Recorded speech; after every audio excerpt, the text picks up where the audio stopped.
لا ما عاد يرعبني ظلم يهددني لا شيء أخسره لا لا مهما يطول الدرب فالحق معه.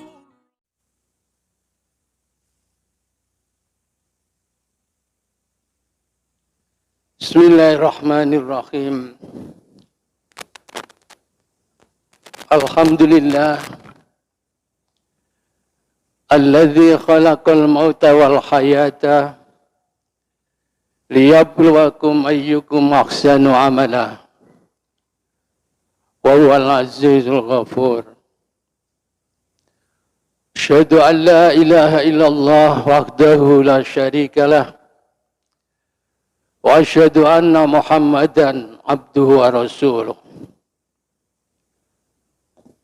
Allahumma salli ala Muhammadin khadamil anbiya'i wal mursalin wa ala alihi wa ashabihi ajma'in, amma ba'd.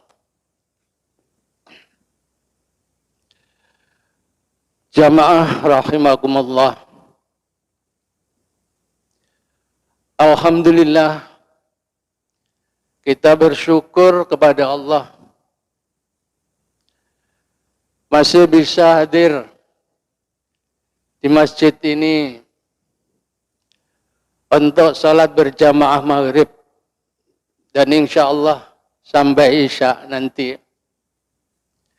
Di samping itu kita akan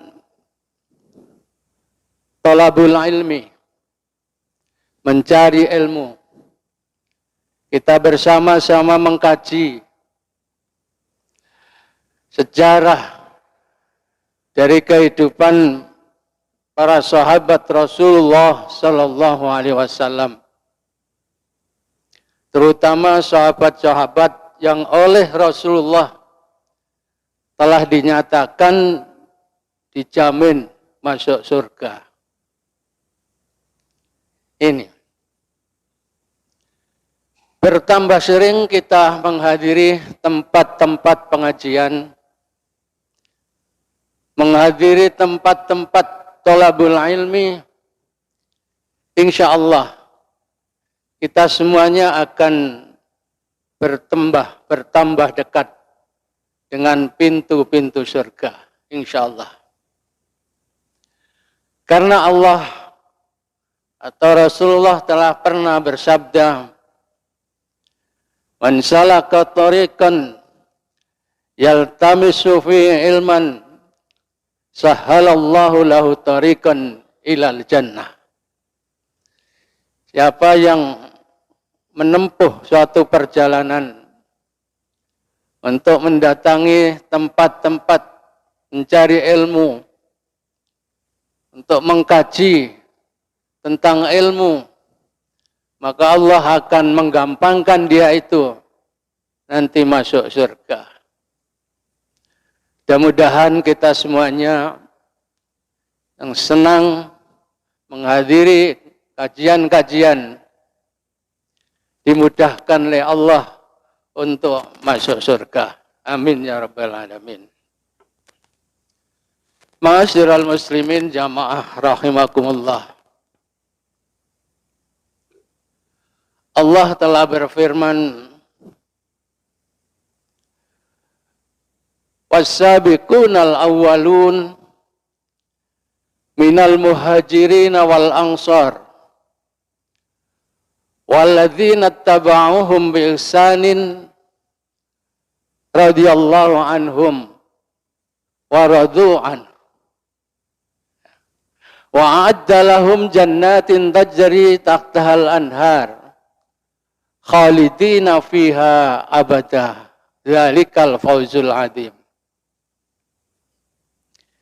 Ini tentang sahabat-sahabat Rasulullah yang juga orang-orang yang mengikuti dari perilaku sahabat-sahabat itu di dalam hal kebaikannya.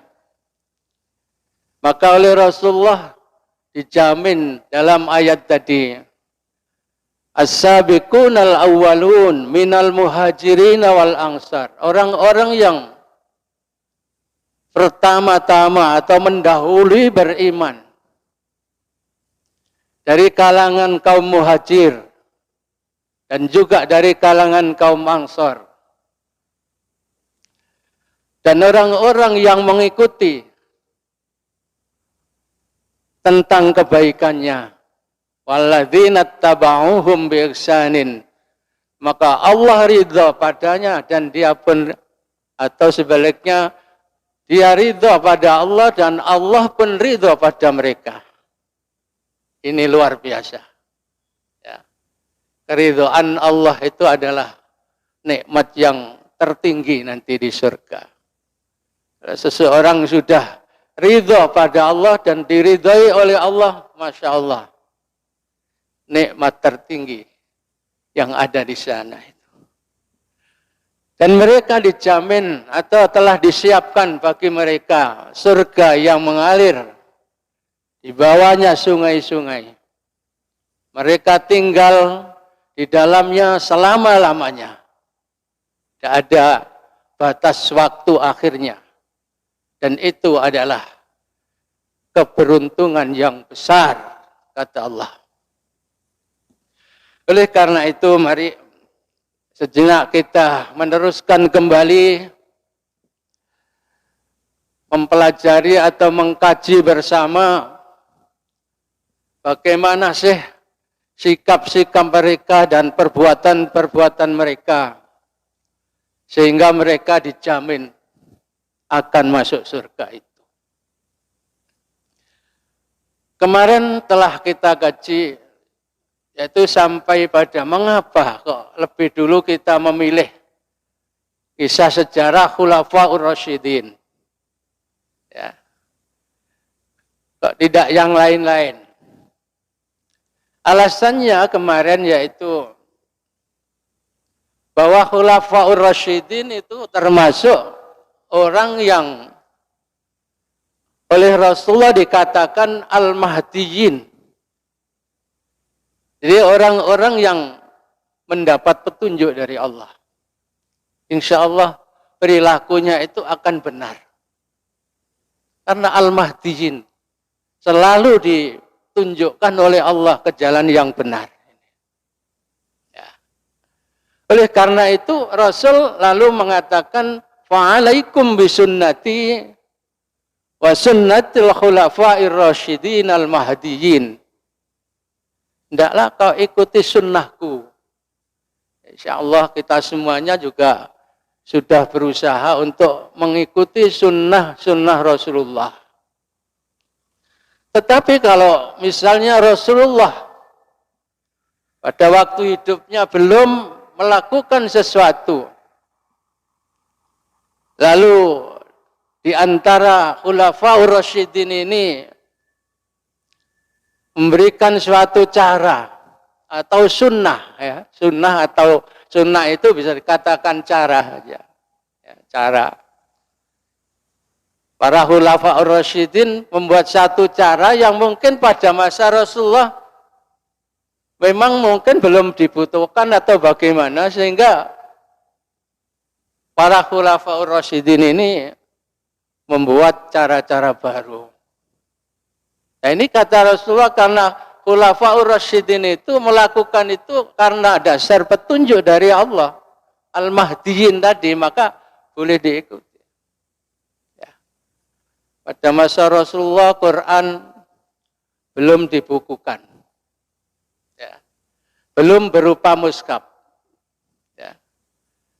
Kalau sunnah atau cara dari Khulafaur Rasyidin tidak boleh diikuti, maka membukukan Al-Quran itu ya bid'ah itu. Kalau tidak boleh diikuti. Nah, karena sudah dikatakan oleh Rasulullah, wa'alaikum bisunnati wa sunnatil khulafair rasyidin, maka ya ada apa-apa. Dan menguntungkan bagi umatnya. Coba itu. Antara lain itu. Quran. Pada masa Rasul jangan dibuka dulu. Nanti campur baur karuan. Tapi setelah masa Khalifah Abu Bakar atas usulan dari sahabat Umar, maka dimulailah pengumpulan ayat-ayat Quran itu. Sehingga pada masa Utsman, Quran telah dibukukan dalam satu mushaf. Sehingga disebut dengan mushaf Utsmani kan gitu. Ini antara lain sunnah atau cara yang dilakukan oleh sahabat. Kalau kemarin saya contohkan, kalau tarawih itu zaman Rasul kan tidak setiap malam jamaah. Dan dilakukan pada sore atau awal malam kan tidak gitu. Tapi setelah sahabat Umar memandang perlu, maka dibentuklah itu. Dan sampai sekarang kita juga ikut melakukan. Ini termasuk adalah sunnatul khulafa'ir rasyidin. Mengikuti cara khulafa'ur rasyidin. Masa Rasulullah misalnya di Masjidil Haram sana atau di Masjid Madinah, Jumatan itu kan hanya satu adzan seperti yang kita lakukan. Ya, berarti kita ini mengikuti apa yang dilakukan oleh Rasulullah pada masa beliau. Sekali adzan, khatib naik mimbar lalu adzan. Yang dilakukan oleh Rasulullah pada zaman beliau. Tapi pada masa Utsman karena dipandang perlu umat Islam sudah banyak, maka jauh-jauh sebelum manjing zuhur maka sudah dikumandangkan adzan. Tapi kan jaraknya lama, ya, jaraknya lama. Kalau kita pas di sana itu kan gitu, lama. Masih jam berapa itu sudah adzan, masih lama, nanti baru mulai khatib naik mimbar dan adzan lagi. Ini sampai sekarang mungkin di sana masih dilakukan itu. Dan itu adalah dimulai dari sunnah sahabat Utsman atau khulafaur rasyidin Utsman. Ini. Jadi alaikum bisunnati wa sunnatil khulafair rasyidin al-mahdiyyin. Hendaknya kamu mengikuti sunnahku dan boleh juga mengikuti sunnahnya khulafaur rasyidin. Maka kalau ada beda sedikit ya jangan terlalu dipertentangkan gitu. Oh, aku mengikuti sunnah khulafaur rasyidin kok. Yang satu, wah aku tetap mengikuti sunnah Rasulullah. Jangan dipertentangkan, jangan terlalu dipertentangkan. Hal-hal yang seperti itu. Nah, ini. Sehingga umat Islam ini jangan terus nanti eker-ekeran. Akhirnya kurang baik jadinya. Ini. Jadi mengapa Rasulullah memerintahkan itu? Karena kemarin sudah kita sampaikan bahwa di akhir dari umat ini, di akhir zaman dari umat Rasulullah ini banyak perselisihan, banyak perbedaan-perbedaan, ya. Banyak cara-cara yang dilakukan. Ya. Maka oleh Rasulullah jangan terlalu hanyut dengan cara-cara baru itu. Kecuali cara-cara yang tadi sudah dikatakan Khulafaur Rasyidin al-Mahdiyyin tadi. Kalau orang-orang baru misalnya lalu bikin cara-cara baru yang tidak termasuk dalam kalangan Khulafaur Rasyidin ini.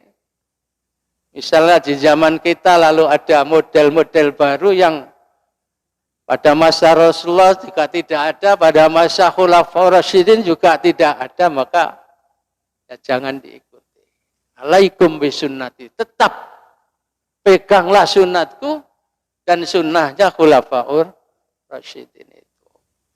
Bahkan Rasulullah menegaskan tamassaku biha wa'addu 'alaiha bin nawajid. Pegang erat-erat kata Rasulullah. Gigitlah dengan gigi gerahammu. Jadi karena saking eratnya memegang sehingga hampir-hampir tidak kuat karena adanya gelombang baru yang sifatnya cara-cara baru tadi, maka jangan sampai lepas ini. Sunnahku dan sunnahnya Khulafaur Rasyidin ini. Jangan sampai lepas. Sehingga diumpamakan saking eratnya menggenggam itu sampai digigit dengan gigi gerahamnya. Ini anjuran Rasulullah Sallallahu Alaihi Wasallam. Wa iyyakum wa muhdatsatil umur. Hendaklah kamu takut dan menghindari cara-cara baru. Wa inna kulla muhdatsatin bid'ah. Sesungguhnya semua cara-cara yang baru itu disebut dengan bid'ah wa kulla bid'atin dalalah. Dan tiap-tiap bid'ah itu sesat. Jadi jangan sampai kita hanyut dengan cara-cara baru yang kadang-kadang muncul di akhir zaman ini. Ma'asyiral muslimin rahimakumullah. Kita lanjutkan. Tentang isyarat Rasulullah. Jadi kita belum masuk ke Abu Bakar dulu, tapi masih masuk Khulafaur Rasyidin secara umum dulu. Insya Allah dalam pertemuan berikutnya barangkali mudah-mudahan sudah bisa masuk ke masing-masing dari pribadi sahabat itu. Dari Abu Bakar nanti kita urut Umar, Utsman, Ali dan seterusnya. Ya, lebih-lebih nanti sahabat-sahabat yang masuk dalam daftar Rasulullah sebagai apa? Ahlul Jannah. Nanti kita urutkan. Ini. Rasulullah ini mengisyaratkan bahwa Abu Bakar dan Umar itu menjadi rujukan dalam segala hal. Jadi, disyaratkan oleh Rasulullah. Termasuk nanti adalah setelah peninggal beliau diharapkan rujukan dalam hal pemerintahan. Ya, itu juga diharapkan untuk merujuk seperti pada masa Abu Bakar dan Umar. Ini. Karena mereka sudah disebut dengan Al-Mahdiyin tadi. Sehingga beliau juga memberikan satu isyarat. Dan nanti ikutilah kalau saya sudah tidak ada lagi, itu rujukannya. Pertama Abu Bakar, dua Umar. Ini. Nah. Jadi isyarat ini setelah beliau meninggal, ternyata memang benar bahwa Abu Bakarlah yang terpilih menjadi pemimpin umat Islam pada waktu itu. Ya sekalipun awalnya juga agak kacau. Awalnya juga agak kacau. Dari kalangan Ansor punya calon sendiri. Ya. Dari kalangan Muhajir punya calon sendiri. Jadi ada yang tetap mencalonkan Abu Bakar. Hampir-hampir kacau. Dimulai dari tentang di mana Rasulullah dimakamkan itu aja sudah agak ada perselisihan. Untung lalu ada salah seorang sahabat yang mengingatkan bahwa di mana para nabi itu meninggal, disitulah dimakamkan. Akhirnya dimakamkan di mana beliau meninggal, yaitu di Madinah. Ini Rasulullah. Calon penggantinya mulai ada perselisihan lagi. Nah, begitulah. Jadi sejak awal munculnya perselisihan itu, ya memang masalah politik, masalah kekuasaan. Ini sejak awal sudah muncul perbedaan-perbedaan pendapat. Itu masih baru saja ditinggal oleh Rasulullah itu, belum lagi ke sini. Sampai pada masa Ali nanti akan rebutan, ya, para pengikutnya akan rebutan antara pengikut dari Ali dan pengikut dari Muawiyah nanti. Akhirnya Ali kalah diplomasi, Muawiyah lah yang menang. Coba. Itu nanti insya Allah kita. Jadi akhirnya sekalipun sedikit ada perbedaan pendapat, tapi akhirnya ternyata Abu Bakar lah yang tetap menjadi pengganti Rasulullah sebagai khalifah pertama. Ini memang sejak awal telah diisyaratkan oleh Rasulullah, sekalipun Rasulullah tidak membuat surat wasiat. Hampir saja loh Rasulullah itu membuat surat wasiat, tapi dengan keyakinan beliau, wah, mesti orang-orang ini nanti dia tidak akan berpaling dari Abu Bakar. Rasulullah telah yakin itu, sehingga tidak jadi membuat surat wasiat. Tidak jadi. Ini Ibnu Katsir dalam kitabnya Huru-Hara Kiamat. Ya, ada Ibnu Katsir mempunyai satu kitab yang berjudul Huru-Hara Kiamat ini, yang sudah diterjemahkan oleh Ansari Umar tanggal ini dan Imran Hasan. Ini menukilkan sebuah riwayat dari Sahih Bukhari dan Muslim. Apa bunyi hadisnya itu? Atat imra'atun Nabiya sallallahu alaihi wasallam. Seorang perempuan datang pada Rasulullah sallallahu alaihi wasallam. Fa'amaraha an tarji'a ilaih. Lalu Rasulullah memerintahkan perempuan tadi untuk kembali. Ya sudahlah, kembali dulu. Kembali dulu. Ya, belum ngomong apa-apa kok disuruh kembali. Padahal perempuan ini tadi ingin menanyakan sesuatu kepada Rasulullah. Ya, ingin menanyakan sesuatu. Tapi oleh Rasulullah, fa'amaraha an tarji'a. Perempuan ini disuruh kembali. Maka kembali pulang. Kata perempuan tadi, ara'aita in ji'tu walam ajidka. Gimana kalau nanti saya datang lagi tapi tidak menemui engkau, tidak ketemu lagi dengan engkau ya Rasulullah. Jadi gambaran perempuan tadi, wah nanti jangan-jangan saya datang lagi Rasulullah sudah meninggal. Gambaran perempuan itu. Tapi apa jawaban Rasulullah? Jadi ka'annaha taqulul maut itu. Perempuan tadi cuma tidak berani mengatakan jangan-jangan nanti ketika aku kembali lagi panjenengan sampun sedo. Kan gitu. Tapi tidak berani mengatakan itu. Hanya mengatakan gimana nanti ya Rasul kalau saya kembali tapi mboten kepanggih kali panjenengan. Ya itu. Jadi tujuannya dalam pemikiran perempuan tadi adalah gimana nanti kalau sudah meninggal. Ketika saya kembali lagi. Maka Rasulullah menjawab atas pertanyaan tadi, ilm tajidini fa'ati Abu Bakrin. Kalau nanti tidak ketemu saya, maka datangilah Abu Bakar. Jadi Abu Bakar menjadi rujukan pertama kalau Rasulullah itu sudah tidak ada. Sehingga perempuan ini nanti, kalau nanti tidak ketemu dengan saya, datangi Abu Bakar. Nah, ini, jadi itu jawaban beliau itu.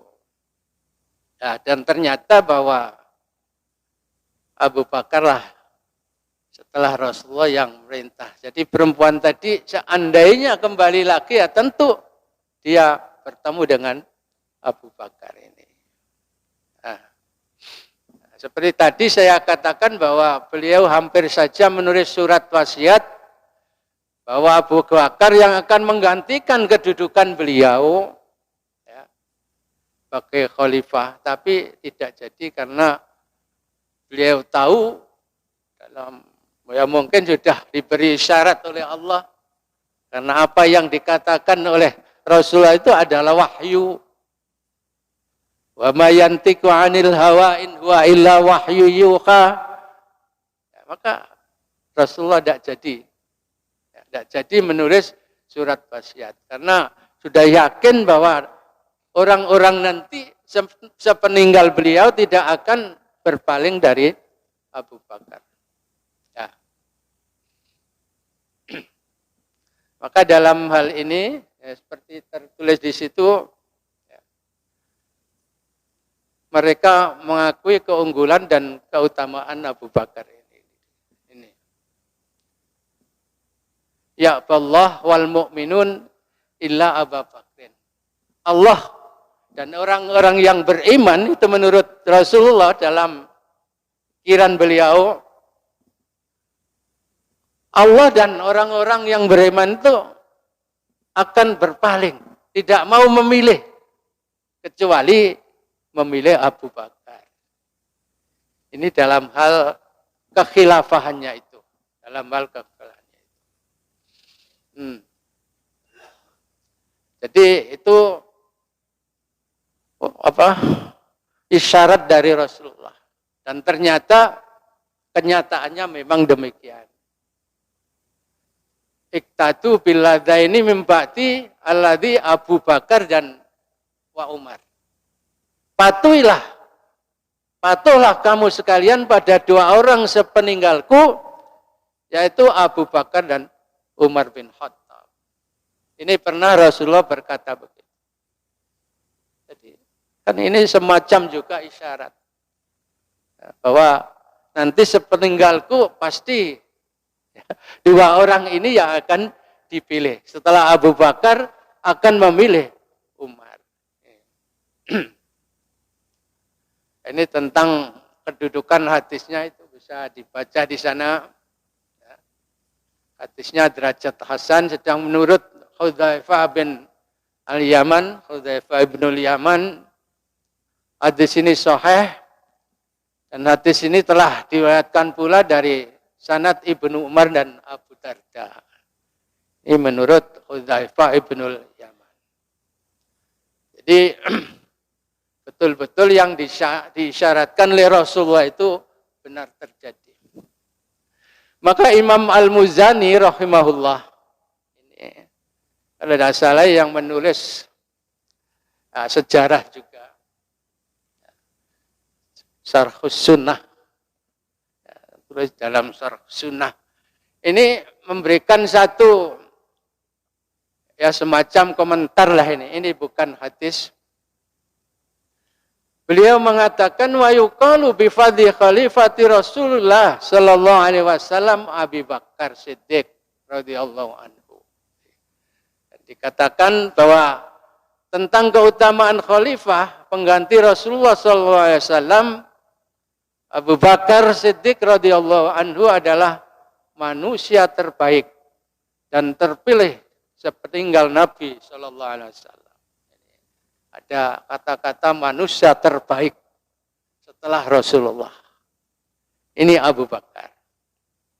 Ini kesimpulan dari Imam Al-Muzani. Ya. Kemudian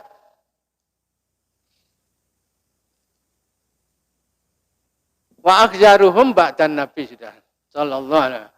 Wa nusanni ba'dahu bil Faruq. Dan urutan yang kedua setelah Abu Bakar adalah Al-Faruq. Siapa Al-Faruq? Wahwa Umar bin Khattab. Yang disebut dengan Al-Faruq itu yaitu Umar bin Khattab. Nah, kita sering mendengar.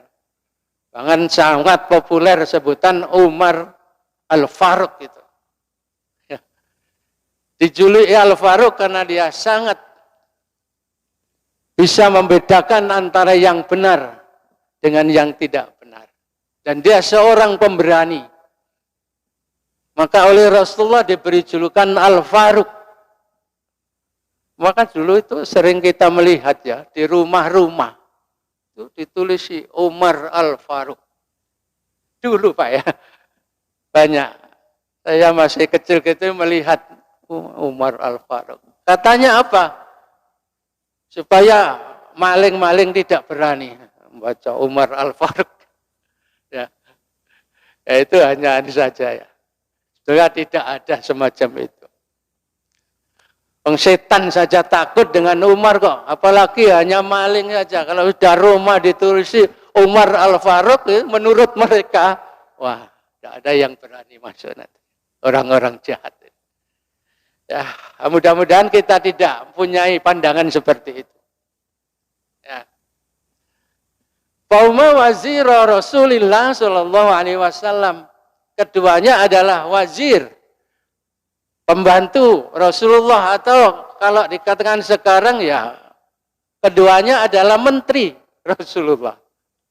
Ya, menteri Rasulullah. Wazira Rasulillah Shallallahu Alaihi Wasallam wadazi'ahu fi qabrihi, dan bersebelahan kuburnya. Dan bahkan diterangkan lagi nanti adalah teman duduknya di surga. Masya Allah, kalau orang sudah dikatakan teman duduknya Rasulullah nanti di surga, ya, luar biasa. Ini kalau kita mudah-mudahan ya sekalipun tidak menjadi teman duduknya, ya mudah-mudahan pernah ketemulah nanti di sana, mudah-mudahan itu. Karena Rasulullah itu nanti akan di tingkat yang paling atas. Yang menurut pernah saya baca di tafsir itu, sebagaimana disebutkan dalam doa setelah adzan itu. Allahumma rabba hadhihi ad-da'wati tamah was-salatil qa'imah ati Muhammadanil wasilata wal fadilah. Kata-kata al-wasilah itu ada yang menafsirkan kamar yang paling tinggi di surga. Dan itu disediakan untuk Rasulullah Shallallahu Alaihi Wasallam. Ya, coba kalau kita masuk yang di sini lalu Rasulullah di sana, ya mudah-mudahan pernah ketemu dia. Syukur kalau bisa di sana. Seperti para sahabat yang telah dijamin oleh Rasulullah ini. Ya, teman duduk. Sekarang kuburannya atau makamnya saja sudah bersebelahan. Ya. Di dekat Raudhah itu, coba. Ini gambaran beliau itu. Saking dekatnya dengan Rasulullah Sallallahu Alaihi Wasallam.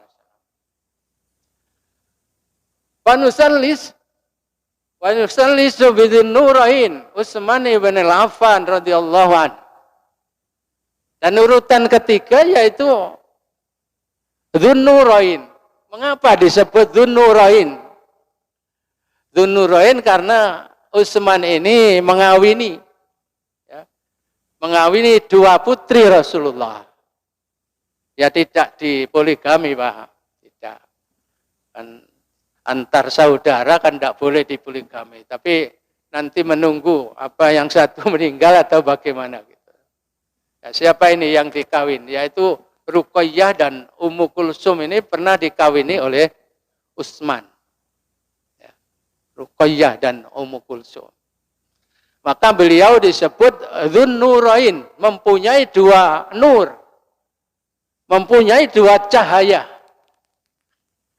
Yaitu Ruqayyah dan Ummu Kulsum itu. Ini. Summa bidzil fadli wat tuqah. Kemudian yang berikutnya yaitu orang yang mempunyai keutamaan, ya, dan mempunyai ketakwaan yang tinggi. Siapa itu? Yaitu Ali bin Abi Thalib. Ali bin Abi Thalib ini disebutkan bahwa dia itu mempunyai ketakwaan yang tertinggi. Karena Ali ini sangat dekat dengan Rasulullah. Sejak kecil beliau ini selalu dekat dengan Rasulullah. Karena setelah Rasulullah itu kawin dengan Khadijah, ya, Ali ini masih kecil, ini diajak oleh Rasulullah untuk kumpul satu keluarga dengan beliau. Maka sangat dekat sekali. Sehingga ajaran-ajaran agama yang diajarkan oleh Rasulullah ini, sahabat Ali ini selalu tahu. Makanya dia mempunyai satu ketakwaan yang sangat tinggi. Katakanlah sahabat yang sangat zuhud, barangkali begitu. Ini Ali. Ini. Jadi 4 inilah yang telah diisyaratkan oleh Rasulullah Sallallahu Alaihi Wasallam yang nantinya akan secara berurutan menggantikan beliau untuk menjadi khalifah. Tapi masing-masing ya tidak sama nanti. Kebijaksanaannya tidak sama, lalu waktu yang ditempuhnya juga tidak sama. Yang paling pendek adalah Abu Bakar. Hanya 2 tahun lebih sedikit. Ya, Abu Bakar. Tapi sudah bisa meletakkan satu pondasi. Ya, satu pondasi untuk pengembangan agama Islam itu. Pondasi perjuangan telah diletakkan oleh beliau. Seperti contohnya, ya nanti secara panjang lebar akan kita sampaikan pada saat membahas khusus tentang Abu Bakar. Tapi ini satu contoh saja, ketika Rasul meninggal itu banyak kan orang-orang yang murtad. Ya. Ada yang murtad, ada yang tidak mau bayar zakat. Coba, ini kan ruwet nantinya. Dianggap setelah Nabi wafat itu sudah selesai itu. Jadi tidak ada lanjutannya lagi. Mereka banyak yang murtad. Wong Nabi kok meninggal. Ya. Makanya kan oleh Abu Bakar, pada awalnya dikatakan siapa yang hanya mengikuti pada Muhammad, maka sekarang Muhammad telah meninggal. Tapi kalau mengikut pada Allah, Allah tidak akan meninggal selama-lamanya. Maka mulailah oleh Abu Bakar diperangi orang-orang yang murtad itu. Bahkan orang yang hanya tidak mau membayar zakat pun saja diperangi. Karena pada saat itu dibutuhkan itu. Zakat itu sangat dibutuhkan untuk modal perjuangan. Masih awal-awal. Ini. Sekalipun pada saat itu Umar sendiri tidak setuju sebetulnya memerangi orang-orang yang tidak mau membayar zakat itu. Alasan beliau, umirtu an uqatilan nas hatta yasyhaduna alla ilaha illallah. Terangi manusia-manusia itu sehingga dia mau mengucap asyhadu alla ilaha illallah. Sudah cukup itu dulu. Tapi Abu Bakar tidak itu. Kalau hanya itu nanti kacau ini. Umat Islam ini akan, tapi akhirnya Umar menyerah. Menyerah artinya bahwa memang itu Abu Bakar telah mendapat petunjuk dari Allah. Itu antara lain contoh. Ini diletakkan. Ini 2 tahun tapi sudah bisa meletakkan dasar-dasar bagaimana perjuangan Islam ini selanjutnya nanti. Umar agak lama, Pak. Tuh. Umar 10 tahun kalau tidak salah. Paling lama itu Utsman. Utsman itu sekitar 13 tahun. Ya, 13 tahun lebih. Ini. Kemudian Ali, karena Ali ini sudah pada saatnya sudah terjadi begitu rebutan kekuasaan itu, maka ya tidak terlalu lama. Ini. Jadi ini tadi tentang keutamaan mereka, tentang 4 sahabat yang akhirnya terpilih sebagai Khulafaur Rasyidin ini.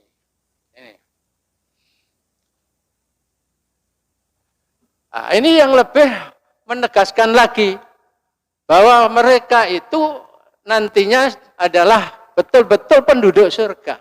Suatu saat begini, hadis dari Abu Musa al-Asy'ari, anan Nabi sallallahu alaihi wasallam dakhala haitan. Suatu saat Nabi masuk ke kebun, ya, ke kebun. Kata Abu Musa al-Asy'ari cerita, wa amarani bi khifdhi babil hait. Rasulullah memerintahkan aku, kata Abu Musa, ya, untuk menjaga pintu kebun itu. Ya, hait. Faja'a rajulun yasta'dzinu. Datang seorang laki-laki minta izin untuk masuk. Faqala. Setelah disampaikan kepada Rasulullah, maka Rasul mengatakan i'dzan lahu. Ya. Wa basyirhu bil jannah. Beri izin dia masuk ke kebun ini. Dan beritahu bahwa dia adalah penduduk surga. Coba. Jadi belum sudah diberitahu, disuruh memberitahu bahwa dia penduduk surga. Nah, setelah masuk ternyata dia itu adalah Faidan Abu Bakar. Ya, Abu Bakar. Ya, sudah. Abu Bakar sudah dinas oleh Rasulullah ahlul jannah. Summa ja'a akhar, kemudian datang yang lain. Yasta'dzinu, minta izin lagi. Maka Rasul mengatakan dan lahu wa basyiru bil jannah. Beri izin dia, suruh masuk dan beritahu bahwa dia penduduk surga. Fa'idzan siapa? Umar. Nah, ternyata Umar sudah di nas seperti itu. Summa ja'a akhar yasta'dzinu, kemudian datang lagi yang ketiga. Fasakata hunaihatan. Kemudian Nabi setelah diberitahu, Nabi diam sebentar. Angen-angen barangkali gitu. Ini apa juga dimasukkan seperti Abu Bakar dan Umar atau tidak? Sumakala, kemudian Nabi mengatakan, idzan lahu wa basyiru bil jannah. Beri izin dia masuk dan beri tahu bahwa dia juga ahlul jannah, penduduk surga nantinya. Cuma di sini ada tambahannya ala balwa satu sibu. Tapi dia nanti suatu saat akan dikenai fitnah. Jadi nanti di zaman pemerintahan Utsman itu sudah mulai ada pemberontakan. Utsman itu banyak mengganti pejabat-pejabat, diganti, akhirnya mereka tersinggung, tidak terima. Ini mulai menggerakkan. Dan akhirnya nanti Utsman itu juga terbunuh. Ya, sekalipun Umar tadi juga nanti matinya juga terbunuh. Ini Utsman. Akan ada satu fitnah yang menimpa beliau sebelum beliau meninggal. Sebelum mengakhiri masa jabatannya. Ini. Kemudian Ali tidak disebut di sini. Yang disebut tiga itu, tapi Ali disebut di tempat lain atau di kesempatan lain. Rasulullah mengatakan an Sahal bin Sa'id anna Rasulullah sallallahu alaihi wasallam qala yaumu Khaibar, pada saat perang Khaibar ini. La'utiyanna rayah wadan. Besok saya akan menyerahkan panji atau bendera perang. Ya. Masya Allah. Ya. Kepada orang yang dicintai Allah dan dia cinta Allah. Tidak bisa kita teruskan, ternyata masih akan bersambung lagi. Tapi ini sudah menyinggung sedikit banyak Abu Bakar, Umar, Utsman dan Ali. Dan nanti secara pribadi Abu Bakar sendiri, Umar sendiri akan kita bahas berikutnya. Mudah-mudahan sedikit yang bisa saya sampaikan pada kali ini ada manfaatnya. Wassalamualaikum warahmatullahi wabarakatuh.